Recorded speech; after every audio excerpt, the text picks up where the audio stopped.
Bienvenidos. Gracias, Beto. Déjenme acomodarme. ¿Cómo están? ¿Se quedaron muy calladitos? ¿Estuvo buena la adoración? Qué bueno, yo sé que sí, porque tenemos un excelente grupo de alabanza.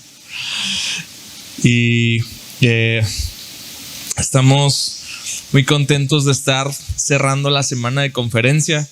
Yo sé que tuvimos un muy buen tiempo. Tuvimos diferentes oradores y cada uno con un mensaje de parte de Dios.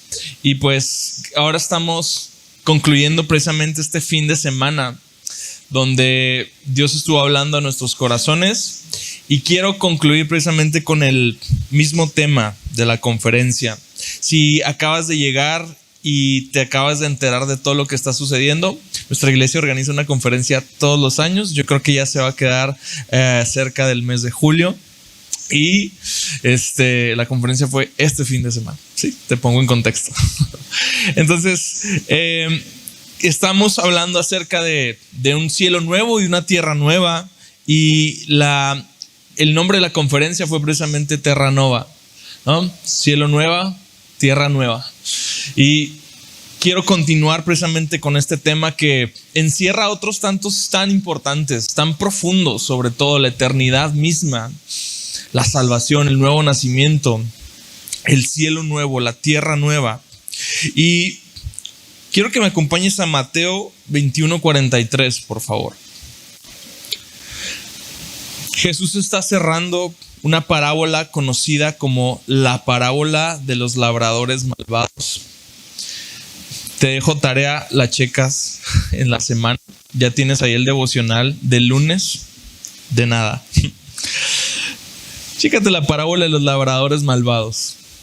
Y no me quiero enfocar en la parábola, por eso no la vamos a leer toda, es algo larga. Es el último versículo de esta parábola el que llamó muchísimo mi atención. Me parece muy, muy profundo lo que dice aquí. Dice: por eso les digo, el reino de Dios les será quitado a ustedes. Les está diciendo a los fariseos, porque los labradores malvados de la parábola se parecen a los fariseos de la vida real. Les dice: el reino de Dios les será quitado a ustedes y será dado a una nación que produzca los frutos del reino. Vamos a orar. Señor, gracias por este tiempo. Señor, gracias también por este fin de semana y todo lo que hiciste en conferencia. Te pido que sigas hablando a cada una de nuestras iglesias en cada ubicación. Oramos para que hoy haya victoria en Delicias, en Cuauhtémoc, en Parral. Que tú sigas transformando vidas, que tú sigas alcanzando a cada familia y que tú nos hables hoy. Dios, que podamos hoy aprovechar todo lo que hay en la mesa y salir fortalecidos para el día de mañana, en el nombre de Jesús. Amén. Ok, entonces repito lo último que acabo de leer, que estoy fascinado. El reino de Dios les será quitado a ustedes y será dado a una nación que produzca los frutos del reino. Hay una nación que Dios está llamando a producir los frutos del reino. Esa nación no tiene nombre, no tiene territorio. Esa nación es la iglesia misma. Esta nación de la que Jesús está aquí hablando proféticamente es la iglesia. Porque de alguna manera estos labradores malvados que aprovecharon para sí mismos y no compartieron los frutos de una viña prestada representan a las personas que habitaban el pueblo de Israel. Y cuando tú y yo estamos buscando vivir una realidad distinta, una realidad donde el reino está presente, entonces más nos vale asegurarnos de que cumplamos aquello que Jesús dijo: por sus frutos serán conocidos. Por sus frutos serán conocidos. Y el reino de Dios no es la excepción. Este mismo patrón se repite en el reino de Dios. El reino de Dios es conocido por los frutos que pueden proveer los habitantes de esta nación que Jesús ha preservado para los últimos días. Los frutos del reino es una frase sumamente profunda, pero me lleva a pensar que esto es definitivamente algo que este mundo no puede producir. Por lo tanto, es algo que este mundo no puede proveer, porque es el fruto que viene de algo divino. Es el fruto que proviene directamente desde lo eterno. Los frutos del reino son parte del propósito de la iglesia. Los frutos del reino van a ser aquellas evidencias que la iglesia va a empezar a levantar como estandartes para que toda la gente, como esos fariseos en aquel momento, se empiecen a dar cuenta que algo está sucediendo y que aunque no lo puedan explicar, saben que Jesús está en medio de todo eso. Saben que Jesús es el que está gestando esta revolución en el corazón de las personas y que esta evidencia sobrenatural no parte en absoluto de aquello que este grupo de personas, esta nueva nación, es capaz de producir por sus propias fuerzas. Ahora quiero llevarte precisamente a una historia de cómo se ve una nación que está produciendo los frutos del reino. Cómo se ve cuando un grupo de personas y un país entero empiezan a producir los frutos del reino. Cuando resplandece la verdad en medio de una nación y esta nación actúa en consecuencia de esta verdad. Lo más hermoso de este relato es que puedes precisamente ser testigo de cómo se ve el cielo en la tierra. Ya que esa fue la oración del maestro, ya que esa fue la oración que Dios, Jesús, nos dejó a nosotros para que repitiéramos.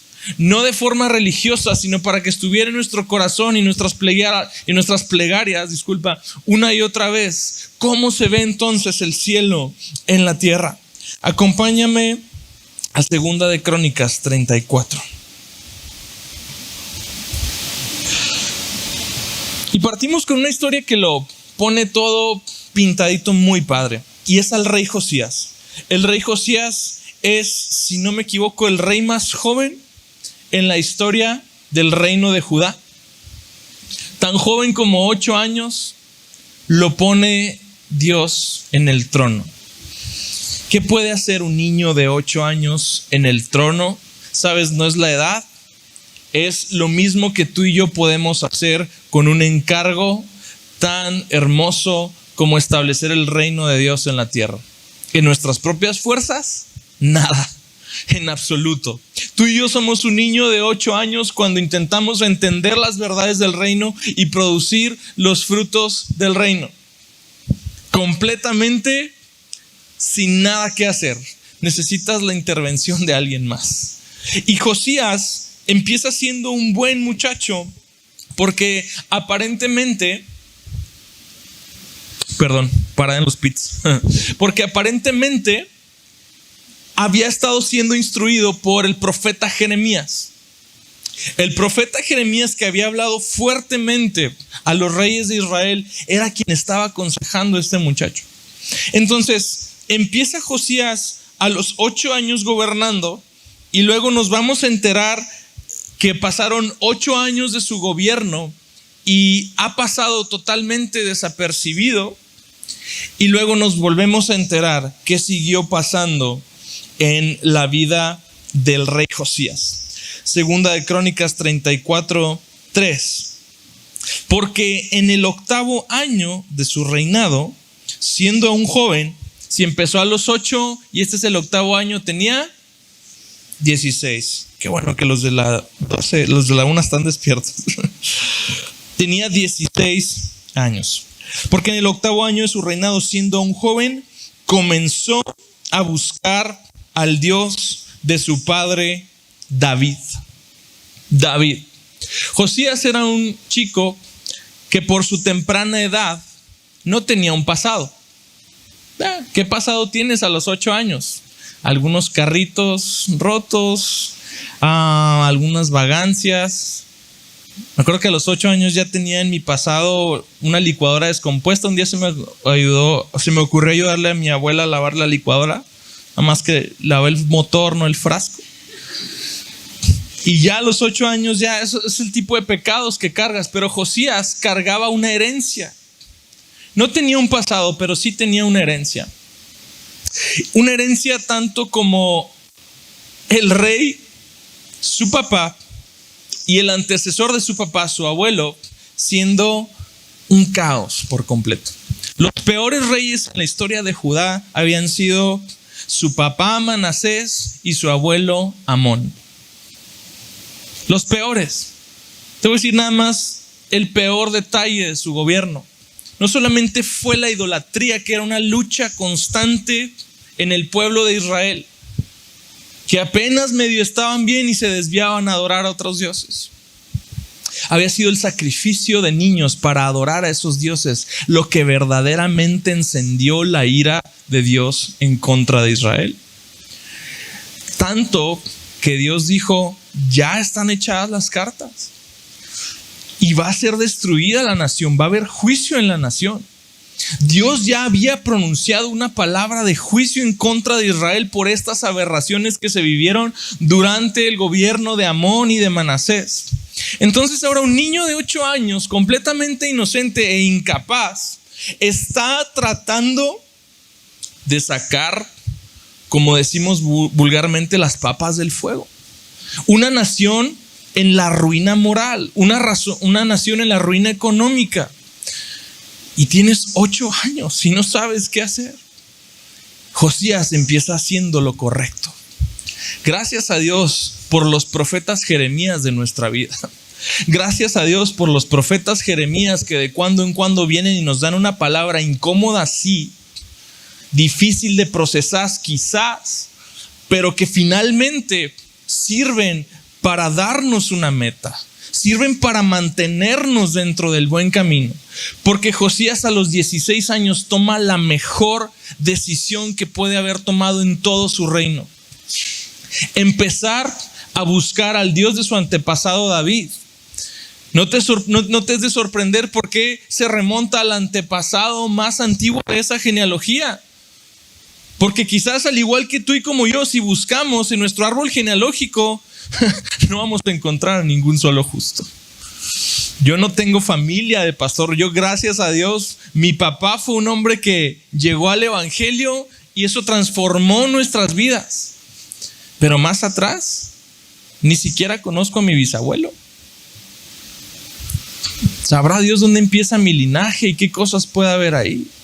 Y muchos venimos cargando tantas cosas que a veces parece ser que esas cosas son las encargadas de frustrar el resto de nuestra historia. El resto de nuestra vida va a ser estorbado por la herencia, por el pasado que traes. Pero Josías toma una excelente decisión y empieza a buscar al Dios de su padre David. Josías empieza a buscar al Dios de su padre David y eso me lleva al primer punto que produce los frutos del reino en una nación. Para producir los frutos del reino hay que buscar el reino. Jesús le dijo a los fariseos, el reino no es algo de lo que puedas decir, está acá o viene de allá. El reino de Dios está entre ustedes.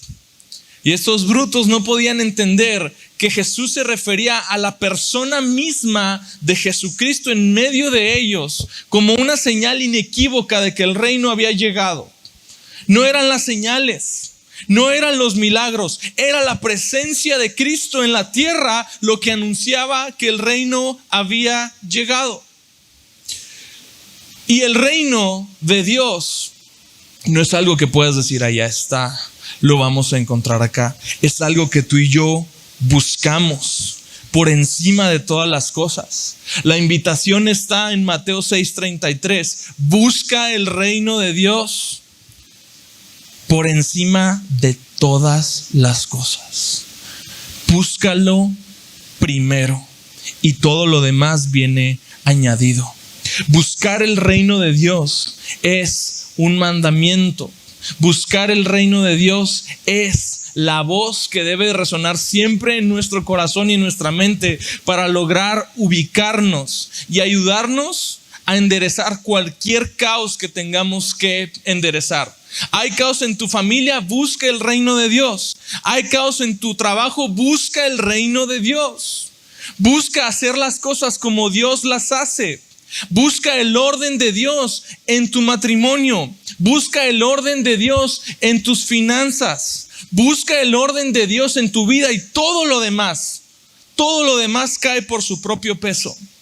Todo comienza por buscarlo. Y Josías empieza a buscar al Dios de su antepasado David con intensidad. La intensidad de nuestra búsqueda determina la trascendencia de nuestro hallazgo. Josías busca con intensidad al Dios que alabó y que adoró a David durante toda su vida. Y Dios respalda la búsqueda de sus hijos. Dios no es alguien que nos deja jugar y desfallecer como niños. Dios no es un niño viendo una granja de hormigas y ¡ay, qué bonitos! Mira qué cositas hacen. Dios está presente en todo lo que hacemos. El mismo deseo de buscar a Dios es puesto por Dios mismo. Tú y yo somos incapaces de buscar a Dios si Él no nos está buscando primero. Tú ya llegaste aquí porque Dios ya te estaba buscando. Tú te levantaste y dijiste, necesito algo nuevo de Dios, porque ya te estaba hablando. Dios ya estaba tocando la puerta de tu corazón mientras tú estabas dormido adentro de tu casa.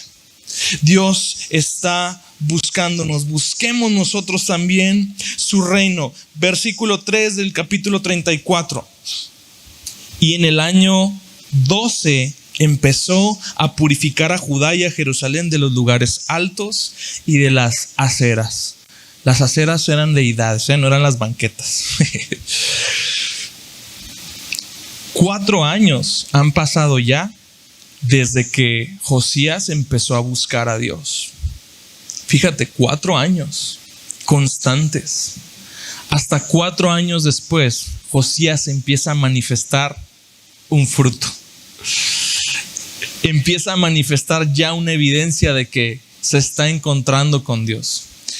A veces nos desesperamos muy pronto. Yo espero que Dios tiene prisa. Dios no va a tardar 4 años antes de empezar a hablar a tu vida. Dios no va a tardar 4 años antes de empezar a traer visión, a traer nuevos sueños, a traer esperanza.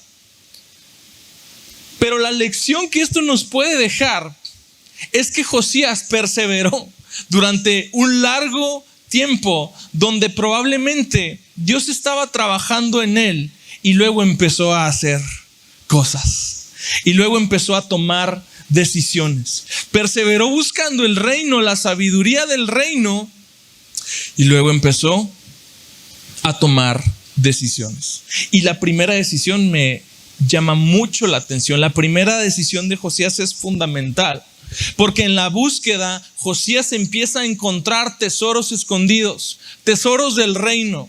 Y el siguiente fruto del reino, o el primer fruto del reino que vemos manifestado dentro de esta historia, es que la adoración es restaurada en un lugar donde la adoración estaba rota. El pueblo de Israel era un pueblo que estaba sumergido en la idolatría. ¿Y qué quiero decir sumergido? Más bien ahogado en la idolatría. Y Josías se da cuenta que para que Dios empiece a obrar, que para que el reino sea establecido y empiece a producir frutos en un lugar, lo primero que debe restaurarse es la adoración a ese Dios. ¿Sabes? Tú y yo a lo largo de nuestra vida vamos coleccionando un montón de lugares altos. Vamos coleccionando un montón de ídolos, un montón de cosas. Y empiezas a buscar en tus bolsillos y vas a encontrar uno, y empiezas a buscar y vas a encontrar la cartera, y vas a empezar a explorar tu vida y vas a encontrar un montón de cosas que ocupan tu atención, que ocupan tus deseos. Donde está tu tesoro, ahí está tu corazón.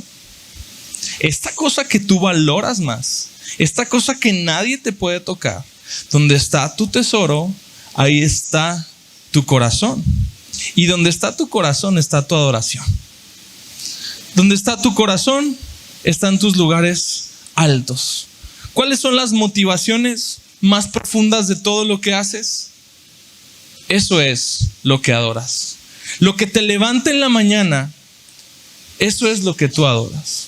Y lo que está Josías empezando a hacer es lograr que la gente busque al Dios, al único Dios que es capaz de producir lo que la nación necesita para ser restaurada. De producir lo que la nación necesita para hacer vuelta del caos al orden. De producir lo que la nación necesita para volver a esos años de gloria que vivieron cuando había un hombre justo al mando de la nación.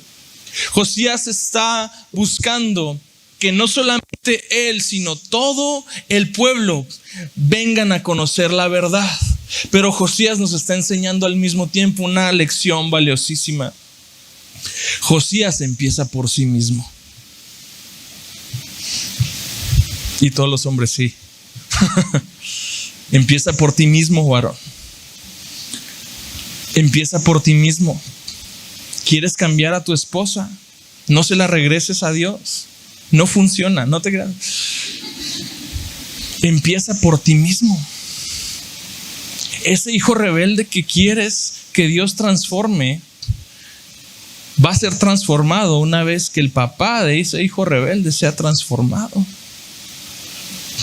Esas cosas que deberían empezar a ser llamadas al orden, deberían empezar a ser llamadas al orden dentro de nosotros primero. El orden empieza por la cabeza y Josías empieza por sí mismo. Y luego comienza por la nación.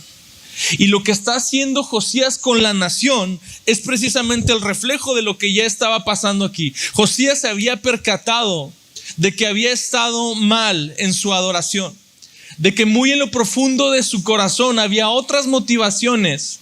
No había el celo profundo por darle gloria a Dios como la única fuente de su motivación para levantarse cada mañana. Y una vez que esto sucede, ahora le toca a toda la nación. Toda la nación se tiene que dar cuenta quién es el único Dios. Toda la nación se tiene que dar cuenta quién es el que la ha sostenido, quién es el que la ha enriquecido, quién es el que la ha levantado año tras año durante toda su historia. Y ya te diste cuenta, o no sé si te has dado cuenta, quién es el que te ha sostenido, quién es el que te ha levantado, quién es el que jamás se va a mover de tu lado en toda tu vida. ¿Quién es el que ha empezado esa transformación? ¿Quién inició esa buena obra en tu corazón? Es Cristo, amado. Es Cristo. Y fuera de Él no podemos encontrar nadie más digno de nuestra adoración. Nadie más digno de otorgarle nuestro corazón. Pero esto continúa. Josías empieza a restaurar la adoración dentro del pueblo. Ahora, versículo 8, capítulo 34. En el año 18 de su reinado. Josías ya está grandecito, tan viejo como 26 años. Cuando terminó de purificar el país y la casa. ¿Cuántos años le tomó purificar el país? ¿Algún ingeniero que nos ayude con este cálculo? 6 años. 6 años purificando el país. 6 años purificando la casa. Hay tiempo que invertir. Hay mucho tiempo que necesitamos invertir en purificar muchas cosas, en remover otras tantas de nuestro corazón. Y Josías nos está demostrando que la perseverancia a través del tiempo es el todo de la fe. Es el resumen de la fe misma. ¿Quieres ver la fe puesta en acción? Enséñame todo el trasfondo de una persona. ¿Quieres ver a un hombre de fe? Entonces te voy a enseñar no una obra, no un milagro, no una predicación, te voy a enseñar una vida. una vida.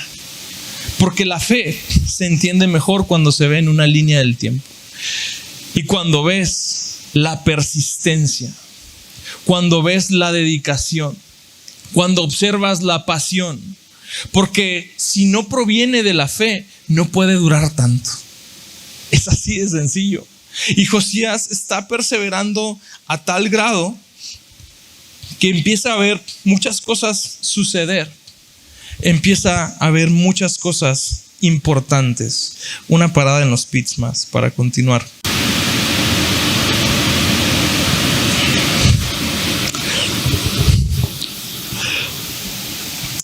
En el año 18 de su reinado, versículo 8, capítulo 34.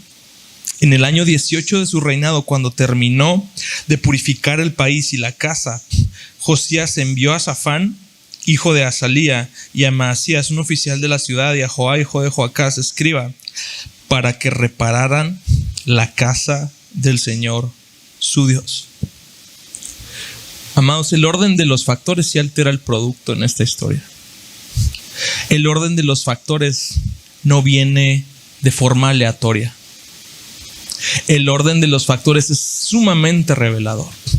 Josías empieza consigo mismo, continúa con la nación y empieza con la nación de lo más grande a cada vez a lo más pequeño.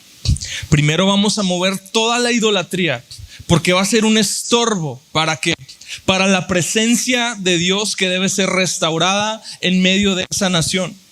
El segundo fruto del reino que produce Josías en esta nación es la presencia misma de Dios habitando en medio de ellos.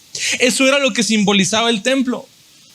Desde que era una pequeña carpita en el desierto, lo que Dios quiso ejemplificar cuando le dio a Moisés todas las instrucciones para que pusiera esta casita de campaña en medio de todas las tribus, era que la presencia de Dios debería de habitar en medio de ellos. Y ellos no se moverían y ellos no se detendrían si la presencia de Dios no se movía primero que ellos o no se detenía antes que ellos.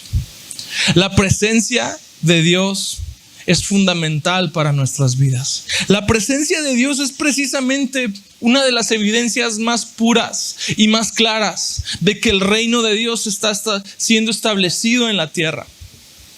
Sabes, vamos a encontrar ciertos deseos que no pueden satisfacerse. Vamos a encontrar ciertas cosas dentro de nosotros que no pueden saciarse. Vas a encontrarte en momentos en tu vida donde estás experimentando algo tan bueno, algo tan satisfactorio, pero al mismo tiempo tan efímero, que lo único que va a anunciarte, como diría C.S. Lewis, que cuando tú encuentres un deseo dentro de tu corazón que este mundo no puede satisfacer, es precisamente porque fuiste creado para otro. Y lo que hacen esos deseos es anunciarnos que hay algo más. Pero la presencia de Dios va a darnos aquel único deseo no terrenal que puede empezar a satisfacerse desde este mismo mundo. La presencia misma de Dios en todo lo que haces, en medio de tu casa, en medio de tu familia, es la prueba más hermosa de que el reino ha venido a la tierra. De que el rey ha bajado de su trono, ha entrado por las puertas de tu casa y ha hecho de tu casa una habitación. Sencillamente nuestro amigo Josías estaba siendo un buen huésped. Quiero decir, un buen anfitrión. Un buen anfitrión. Y así como cuando tú eres anfitrión y te preocupas por todos los detalles y que la casa, estoy casado con una anfitriona espectacular. ¿Qué les digo? Ya la conocen. Y a veces me choca un poquito, porque se esmera demasiado. Se esmera demasiado en que todo esté así. Y yo, ay Dios. Pero me ha enseñado una lección muy valiosa. Te esmeras en función de el deseo de servir. Te esmeras en función del deseo de manifestar amor a través de una preparación para que alguien llegue. Y cuando va a llegar un bebé a la casa, pintamos el cuarto y le hacemos una habitación. Y cuando va a venir alguien a visitarnos, a veces hasta le das una reparadita ahí, una pintadita a la pared o algo. Preparas tu casa. Quiero contrastar una idea contigo. Que no nos estorbe la idea de que en el camino de crear una habitación para Dios, probablemente vamos a tener que deshacernos de unas cuantas cosas que tenemos ahí guardadas. Creo que estamos cayendo en un extremo donde a través de la permisividad, queremos anunciar al mundo que vivimos en la libertad en Cristo. Es parte de eso. Es importante que haya una libertad genuina en el corazón. Pero siéntete en la libertad de que si en algún momento Dios te mueve a dejar algo, de que si en algún momento Dios te dice, ¿sabes qué? Cámbiale a la música. Tú digas, ok, no estoy siendo religioso, quiero ser un buen anfitrión. Religioso sería si empezaras a apedrear a todos los que siguen escuchando Bad Bunny. Sí. Pero si Dios ha puesto eso en tu corazón, vas. Si Dios ha puesto en tu corazón dejar alguna relación,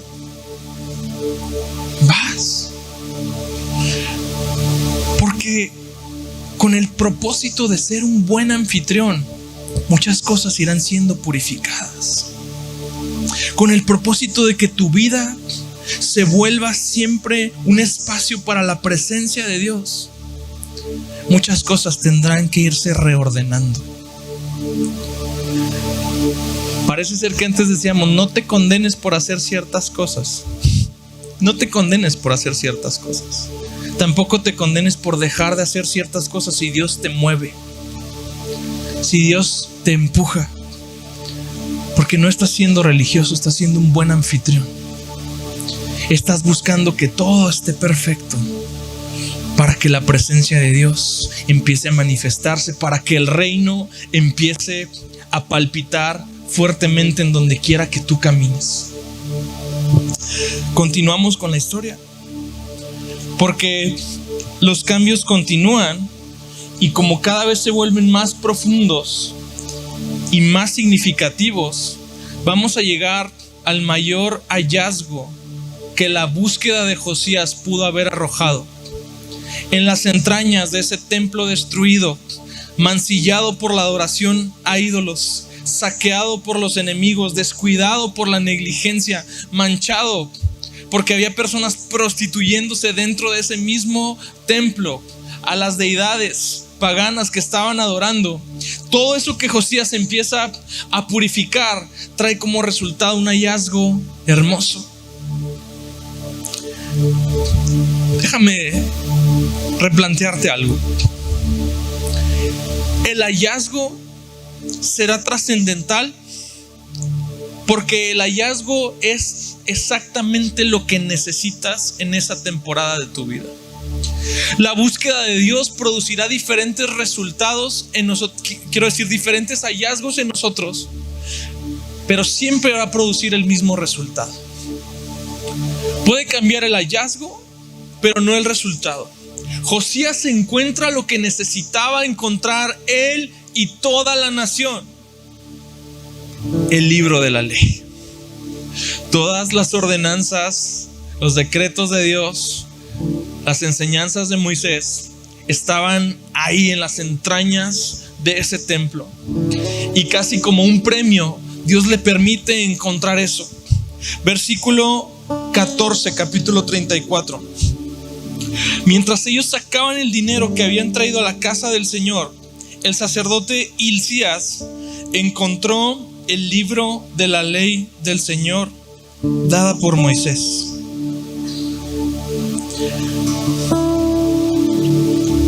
El hallazgo más hermoso de Josías para él fue reencontrarse con la palabra de Dios.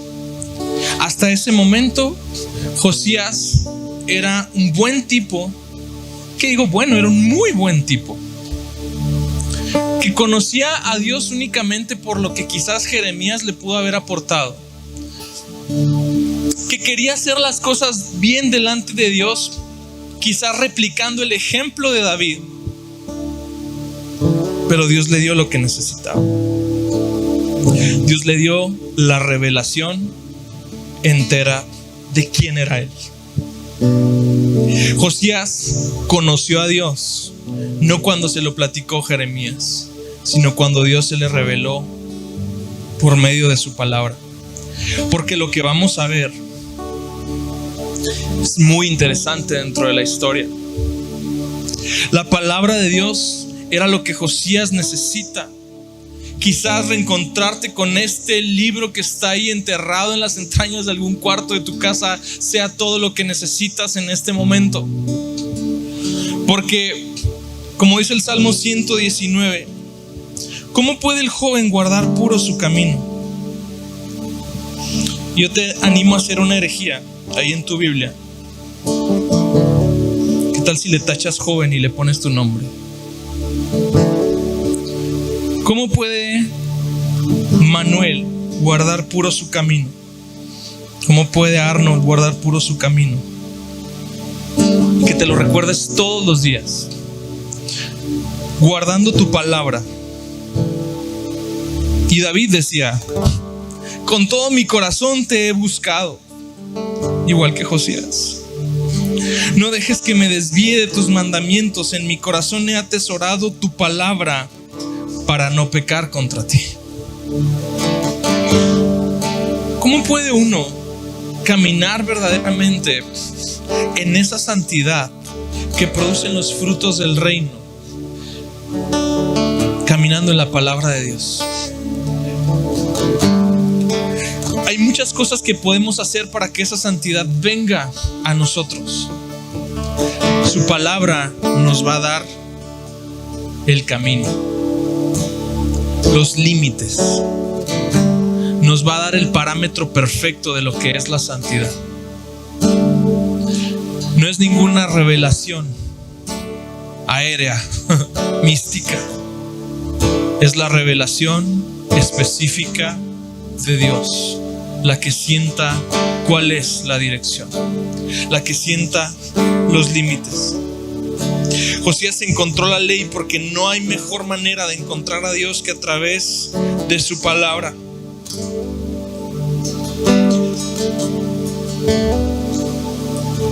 Recuerdo cómo cuando un par de discípulos de identidad desconocida partían horrorizados por el sacrificio de Cristo, por su muerte, rumbo a Emaús, lo primero que Jesús hace es revelarles las escrituras, decirles de qué se trataban.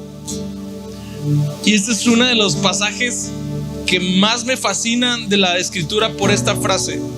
Se dicen entre ellos: ¿no ardía nuestro corazón cuando nos declaraba las escrituras? ¿No ardía nuestro corazón? Este hallazgo para Josías fue el motor de la pasión detrás de todas sus reformas. Versículo 19 del capítulo 34 dice: cuando el rey oyó las palabras de la ley, rasgó sus vestidos. ¿Cómo, Josías? Porque alguien rasgaría sus vestidos en esta cultura en señal de duelo, en señal de arrepentimiento, en señal de tristeza. Y aquí tienes un buen tipo, un muy buen tipo, que está rasgando sus vestiduras en el momento en que le leen el libro de la ley y se da cuenta que algo no anda bien. ¿Sabes? Una de las virtudes del reino escondidas en Mateo 6:33 no es buscar el reino solo, es buscar el reino de Dios y su justicia. Es buscar las formas de Dios por encima de mis formas. es buscar la verdad de Dios por encima de mi verdad. Hay cosas buenas en este mundo que se pueden convertir en un estorbo para la justicia de Dios. Eva vio el fruto de un árbol, le pareció bueno, pero el resultado no fue bueno. Dice un proverbio que hay camino que al hombre le parece derecho, pero la consecuencia es la perdición. Tú y yo no estamos en este mundo para buscar y aprovechar lo que es bueno. Estamos en esta búsqueda para buscar y encontrar lo que es eterno. Porque en este momento Josías estaba dando cuenta que todo lo que había hecho, sus obras de justicia, la restauración de la ciudad, la restauración del templo, el orden, lo iban a meter en el libro de récord de los buenos reyes de Judá. Pero cuando escucha la palabra de Dios y se entristece, se da cuenta de que bien puede estar en el libro de las buenas personas del mundo, pero probablemente no esté en el verdadero y único libro que nos importa, que es el libro de la vida. Cuando el rey oyó las palabras de la ley, rasgó sus vestidos. Dice 2 Corintios 7:10, porque la tristeza que es conforme a la voluntad de Dios produce un arrepentimiento que conduce a la salvación, sin dejar pesar. Si cala, si pesa. Pero la tristeza del mundo produce muerte. Así que si vamos a ser entristecidos, que sea porque la justicia de Dios ha pasado enfrente de nosotros y nos hemos percatado que nuestra justicia sigue siendo insuficiente. Humillarte delante de tu Dios no es tomar tus rodillas y decirle: Dios, soy un gusano, ¿por qué no me has matado? Humillarte delante de tu Dios es encontrar que todas tus obras de justicia no valen. Allá, échalas a un lado. Es decirle: Dios, yo quiero tu justicia. Quiero la justicia de tu reino. Eso es la única justicia que me importa. Buscar el reino de Dios y su justicia. La justicia de Dios es lo que le da balance al reino. ¿Cómo está representada la justicia en todos los tribunales y cortes probablemente del mundo libre? Una mujer sosteniendo una balanza. Porque la justicia trae orden. Tú puedes crear cualquier organización, darle todas las bases para que funcione orgánicamente, sin darle las formas de cómo debe funcionar con justicia, y esa organización se convierte en un caos. Altera la balanza de la justicia en cualquier lado y se convierte en un caos. Altera la balanza de la justicia. Bueno, no lo hagas en casa, no lo experimentes. Altera la balanza de la justicia en casa con tus hijos y lo van a notar inmediatamente. Hay una noción muy marcada acerca de la justicia que tenemos dentro. Y la justicia del reino es el elemento necesario para traer orden en medio del caos de cualquier cosa. Buscamos el reino. A través de la justicia del reino nos aseguramos que el caos no se vuelva a apoderar de tu familia. A través de la justicia del reino nos aseguramos que el caos no se vuelva a apoderar de tu vida. Que el caos sea restaurado en medio de cualquier situación que estás buscando restaurar o reformar. Hay una profetisa llamada Hulda que le da una palabra a Josías y le dice: en cuanto a las palabras que has oído, es decir, a la ley, porque se enterneció tu corazón y te humillaste delante de Dios cuando oíste sus palabras contra este lugar y contra sus habitantes, y te humillaste delante de mí y rasgaste tus vestidos y lloraste delante de mí, ciertamente te he oído, declara el Señor. La parte más importante está al principio. Subraya la palabra: se enterneció tu corazón. Porque tú te puedes humillar, te puedes rasgar las vestiduras, puedes orar, llorar, moquear delante de Dios. Pero aquello que verdaderamente va a producir la transformación crucial para tu vida es cuando se enternece tu corazón. Quiere decir que nuestro amigo Josías, con todo y su justicia, tenía todavía un corazón endurecido hasta que la palabra de Dios penetró en él. En ese momento su corazón fue mudado. Así es como tú y yo sabemos que las palabras de Dios han tenido un peso importante en nuestra vida. Cuando dices: ah, caray, esto me pesa, esto me pega, esto tiene sentido, tiene importancia. Dios transforma vidas a través de enternecer corazones, de cambiar corazones de piedra por corazones de carne. Te decía la semana pasada, hay dos verdades cruciales dentro del Evangelio. La primera de ellas es que somos inmensamente malvados, y la segunda de ellas es que somos inmensamente amados. Si tú separas cualquiera de las dos, vas a tener un final desastroso. Si tú hablas nada más de la inmensidad de la maldad humana, traes condenación, muerte y adiós. Si tú hablas solamente de lo buenos y de los amados que somos, nadie va a dar un quinto por esa gracia que acaba de recibir. Te vas a convertir en un niño nutrido a base de dulces y azúcar, enfermo. Pero ambas verdades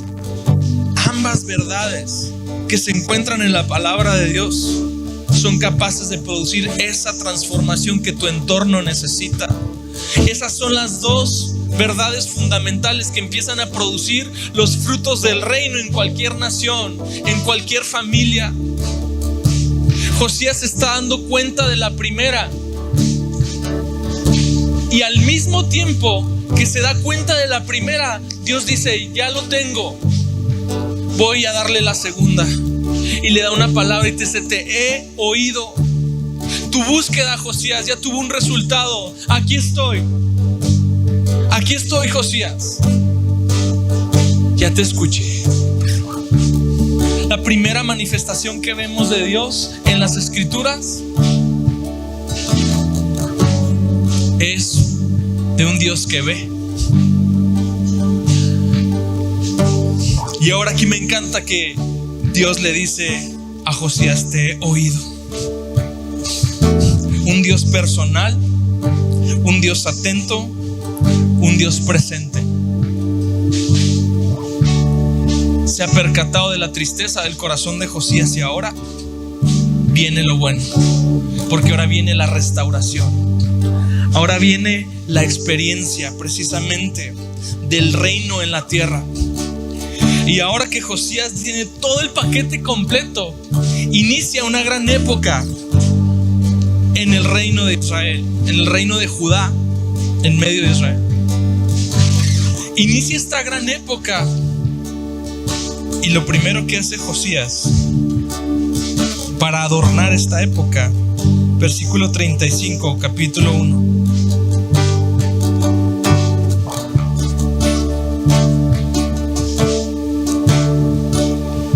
Josías celebró la Pascua en honor al Señor en Jerusalén. Sacrificaron los corderos de Pascua el día 14 del primer mes.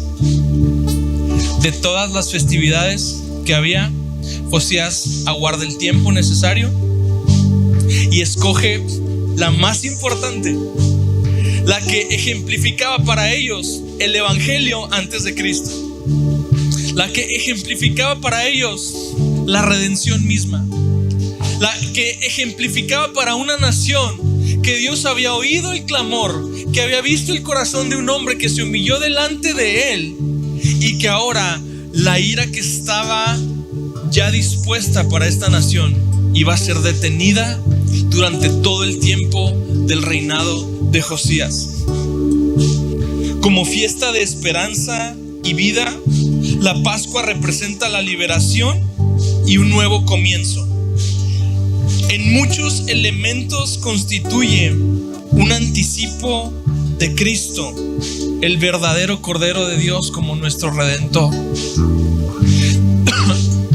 Durante mucho tiempo,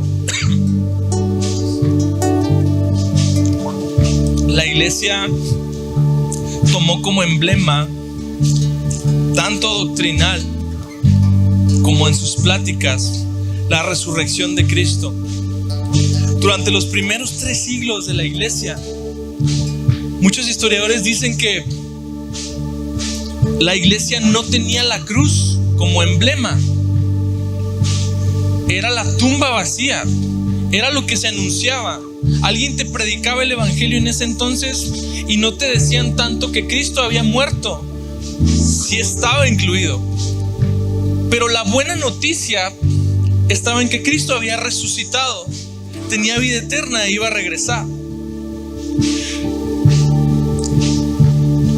De alguna forma esto empezó a cambiar, y más o menos en el siglo III ya tenemos noticias de que la cruz empieza a establecerse como emblema. Haya sido obra de un hombre o no, tiene un significado muy importante. Porque cuando la iglesia necesitaba más que cualquier cosa esperanza, la tumba vacía era el símbolo perfecto. Desde el siglo III hasta ahora, donde la iglesia necesita transformación, el emblema es y será siempre la cruz. En el sacrificio de Cristo está la transformación que necesitamos. En el entender, en el vivir las verdades que vino a predicar y que vino a introducir ese Cordero Pascual para nosotros, está la transformación que estamos buscando. La cruz ahora al mismo tiempo es esperanza. Esperanza de que nunca estás condenado a vivir bajo ningún pecado, bajo ninguna tentación. Esperanza de que había un mal que iba a apoderarse del mundo y la cruz lo detuvo. Esperanza de que no hay ninguna cosa dentro de ti que no pueda ser reformada cuando permitas que estas verdades del evangelio penetren a tu corazón. La esperanza de que se va a levantar una nación que es capaz de producir los frutos del reino. De que ahorita mismo muchos de ustedes están siendo llamados a formar parte de esta nación y empezar a anunciar a Cristo con lo que hacemos, porque el reino ha venido a la tierra, porque el reino ha venido en medio de nosotros. Señor Jesús, te damos gracias por este tiempo, Padre Santo. Te pido que nos permitas a cada uno de nosotros encontrar aquello que hemos estado buscando. Empieza a empujarnos, Dios, a buscarte más. Empieza a empujarnos, Señor Jesús, a remover esos ídolos de nuestro corazón. Empieza a empujarnos a ser buenos anfitriones de tu presencia en nuestro corazón.